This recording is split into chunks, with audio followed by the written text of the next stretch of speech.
Secretary of Transportation Pete Buttigieg. Secretary Buttigieg, thanks for joining us. We're seeing major supply chain disruption in the U.S. right now, causing everything from higher prices to longer waits for products. Moody's warns that these supply chain disruptions, quote, will get worse before they get better, unquote. Do Americans need to prepare ourselves for this to get worse before it gets better?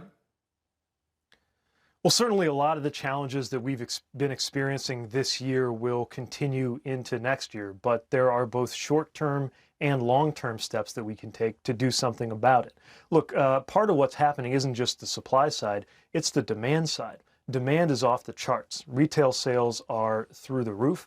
And if you think about those images of ships, for example, waiting at anchor on the West Coast, every one of those ships is full of record amounts of goods that Americans are buying because demand is up, because income is up, because the president has successfully guided this economy out of the teeth of a terrifying recession. Now the issue is, even though our ports are handling more than they ever have, record amounts of goods coming through, our supply chains can't keep up. And of course, our supply chains, that's a complicated system that is mostly in private hands, and rightly so. Our role is to be an honest broker, bring together all of the different players there, secure commitments, and get solutions that are going to make it easier. Many American companies, especially small businesses, as you note, are struggling to cope with these supply chain disruptions. One possible solution, President Biden lifting former President Trump's tariffs on China to try to provide some relief. That's not a panacea, but it could provide some relief. Will President Biden do that? Will he lift those tariffs? Well, I think every idea is being taken seriously, but what we're doing right now is to focus on the operations themselves. A lot of Americans might be surprised to learn that our ports have not generally operated on a 24/7 basis. We've secured commitments to change that, and the president announced that the ports of LA and Long Beach actually was piloting this for a few weeks. Collectively, those two ports are 40% of our container traffic. They're now going 24/7. That's not a simple thing to do overnight, but it was a big commitment.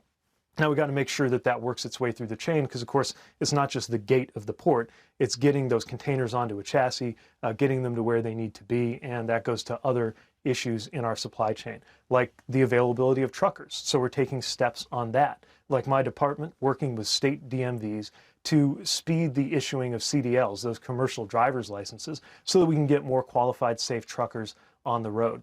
There are a lot of steps that we're taking right now to address this in the short term, but also at risk of repeating myself on something that I've been talking about and the president's been talking about all year. This is one more example of why we need to pass the infrastructure bill.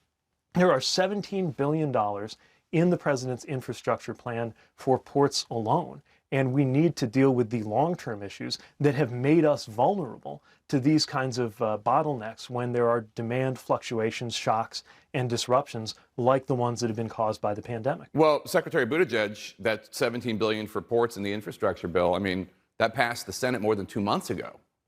It's sitting in the House, and House progressives are not going to vote for it unless they first get a successful vote on the larger social safety net bill. Are you frustrated by that delay? Do you think that was a mistake for progressives to demand this other legislation be voted on before the infrastructure bill? Well, the reality is that America needs both of those pieces of legislation, not only to make sure that we have the right kind of infrastructure, but to make sure that life gets better in this country for people trying to raise children. Right, but only one of the bills is ready now. To participate in the workforce.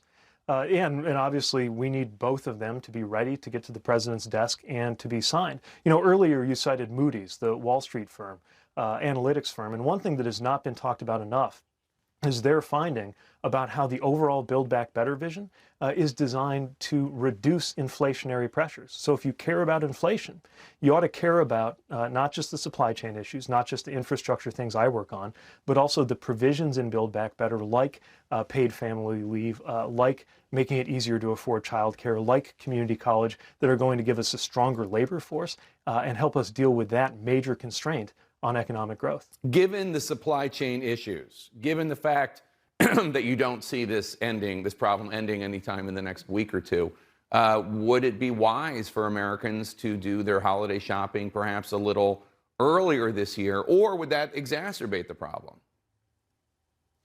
Look, I think obviously every family makes its own preparations for Christmas. What I know for sure, or the other holidays, what I know is that the holidays are going to be a lot better this year than they were last year. Because a year ago, millions of Americans were sliding into poverty who now have jobs. And a year ago, a lot of us were gathering with loved ones over a screen. It's going to be different this year because of the president's leadership, because of being able to get more and more Americans vaccinated and make that available free to every American. Those are just a couple of the reasons why we can expect a much better holiday season this year than we were facing a year ago. A key climate change policy in the Democrats' reconciliation bill, the social safety net spending bill, the clean electricity standard will likely be dropped from the final deal because Senator Joe Manchin says he can't support it. You supported a clean electricity standard during your campaign. How disappointed are you that this potentially will not be in the bill? Look, the administration and the president are committed to bold climate action. Exactly what legislative form that takes is what's being negotiated right now. But the bottom line is we have to act on climate for the good of our children and, by the way, for the good of our economy. I view this as kind of like a planetary maintenance issue.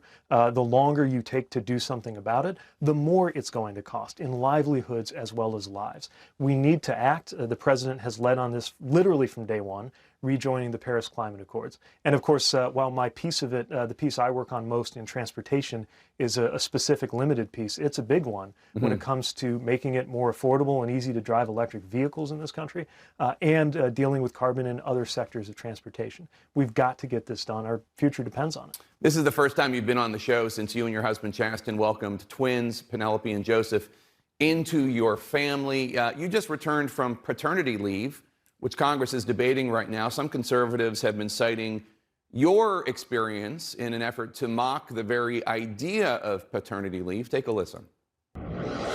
Pete Buttigieg has been on leave from his job since August after adopting a child. Paternity leave, they call it, trying to figure out how to breastfeed. No word on how that went. What's your response? As you might imagine, we're bottle feeding and doing it at all hours of the day and night. And I'm not going to apologize to Tucker Carlson or anyone else for taking care of my premature newborn infant twins. The work that we are doing is joyful, fulfilling, wonderful work. It's important work. And it's work that every American ought to be able to do when they welcome a new child into their family.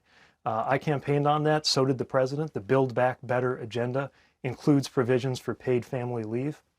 By the way, we're pretty much the only country left that doesn't have some kind of national policy for paid leave. I think it's down to us and Papua New Guinea. It is long past time to make it possible for every American mother and father to take care of their children when a new child arrives in the family. We're thrilled for your family, and we're happy that parental leave is a reality for so many in the U.S. Looking back as a cabinet secretary, why didn't you or the Department of Transportation make an official announcement when you went on parental leave, and why did you not appoint an acting secretary while you were away? Well, so the way this works is there is a deputy secretary, Polly Trottenberg, who's doing phenomenal work and who, as deputy secretaries do, can fill in when a secretary is not available. Now, look, even though I've been on paternity leave and I'm proud of it, obviously, given the nature of my job, when you take a job like mine, you understand and accept that you're going to have to be available 24/7, depending on what's going on, and you're going to have to engage. And I did, even if that meant taking a phone call or making a decision from a hospital room. But I am so thankful for the phenomenal work that my colleagues at the Department of Transportation have done and are doing.